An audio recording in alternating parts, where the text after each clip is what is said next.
Hello student, आज मैं आपसे रीजनिंग के सिलेबस के बारे में बात करने वाली हूँ कि बैंक एग्ज़ाम के लिए रीजनिंग का सिलेबस क्या होता है, कौन कौन से चैप्टर होते हैं, कौन सा चैप्टर प्री के लिए इम्पॉर्टेंट है, कौन सा चैप्टर मेंस के लिए इम्पॉर्टेंट है। क्योंकि देखिए, हमें जो है वो प्रिपरेशन स्टार्ट करने से पहले उसका सिलेबस पता होना चाहिए। और अभी जो है फरवरी का मंथ चल रहा है और कुछ मंथ बाद सारा नोटिफिकेशन बैंक एग्ज़ाम के लिए आने लगेगा। सो ये जो समय है वो प्रिपरेशन स्टार्ट करने का सबसे अच्छा समय है। तो हम जो है वो आज सबसे पहले रीजनिंग के सिलेबस के बारे में बात करेंगे कि रीजनिंग में कौन सा चैप्टर मेन में आता है, कौन सा चैप्टर प्री में आता है, कौन सा चैप्टर लॉजिकल रीजनिंग में आता है। ठीक है, तो देखिए यहाँ पे जैसे मैं पहले लिख चुकी हूँ, फर्स्ट चैप्टर का नाम अल्फ़ाबेटिकल सीरीज़। ठीक है, पहला जो चैप्टर हमारा रीजनिंग में है वो है अल्फ़ाबेटिकल सीरीज़। ये जो है वो प्रीमली का चैप्टर है और इसका एडवांस लेवल जो है वो मेंस में आता है। सेकंड चैप्टर जो है हमारा वो क्या है, ब्लड रिलेशन। ये चैप्टर भी इसका जो है वो इजी क्वेश्चन जो है वो प्री में आता है और इसका एडवांस लेवल जो है वो मेंस में आता है। थर्ड चैप्टर जो है वो हमारा क्या है, डायरेक्शन। फोर्थ चैप्टर जो है वो हमारा क्या है, कोडिंग डिकोडिंग। फिफ्थ चैप्टर जो है हमारा क्या है, सिलोजिज्म।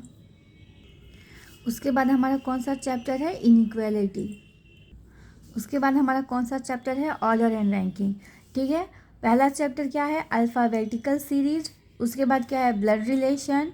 उसके बाद डायरेक्शन, फिर कोडिंग डिकोडिंग, फिर सिलोजिज्म, फिर इनइक्वालिटी, फिर ऑर्डर एंड रैंकिंग। ठीक है, ये सारे चैप्टर जो है वो प्रीमली एग्ज़ाम के लिए बहुत इम्पॉर्टेंट है। ठीक है, ये जो चैप्टर्स है वो मेन में आते हैं बट बहुत कम आते हैं और एडवांस लेवल में आते हैं। ये ज़्यादातर जो है वो प्रीलिम्स एग्ज़ाम में आता है।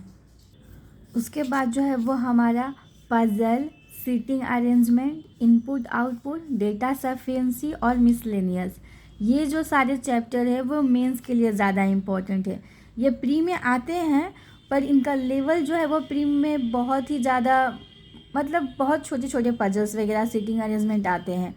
और डेटा सफिशिएंसी और इनपुट आउटपुट ये ज़्यादातर मेन एग्ज़ाम के लिए आता है, पर ये आजकल प्री में भी पूछा जाने लगा है, मतलब एकदम सिंपल लेवल में।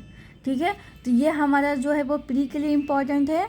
इसका एडवांस लेवल मेन में आएगा और ये जो है हमारा इसका एडवांस लेवल मेन में आएगा और एकदम नॉर्मल क्वेश्चन जो है वो प्री में आएगा। तो ये जितने सारे चैप्टर मैं आपको ये यहाँ से यहाँ तक बता दी, ये सारे चैप्टर जो है वो हमारे प्रीमली एग्ज़ाम के लिए इम्पॉर्टेंट है। उसके बाद जो है वो हमारा लॉजिकल या क्रिटिकल रीजनिंग आता है और ये जो है वो सिर्फ और सिर्फ मेन एग्ज़ाम में पूछा जाता है। इसमें जो है हमारा चैप्टर है स्टेटमेंट, आर्गूमेंट, फिर statement, assumption, course of action, cause and effect, decision making और पैसेज इन्फेरेंस। ये जो है वो केवल और केवल मेन एग्ज़ाम में पूछे जाते हैं, प्री एग्ज़ाम में यहाँ से क्वेश्चन नहीं आते हैं।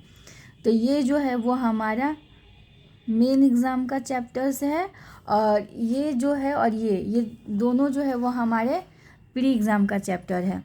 ठीक है, alphabetical series, blood relation, direction, coding decoding, syllogism, inequality, order and ranking, puzzle, seating arrangement, input output, data sufficiency, miscellaneous, ये सारे के सारे चैप्टर प्री और मेन दोनों एग्ज़ाम में पूछे जाएंगे।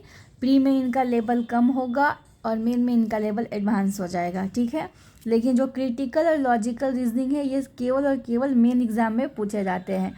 ठीक है, तो ये रहा आपका सारा रीजनिंग का सिलेबस। ठीक है, मैं नेक्स्ट वीडियो में आपको बताऊंगी कि रीजनिंग का जो है वो तैयारी कैसे करना है। Okay, thank you.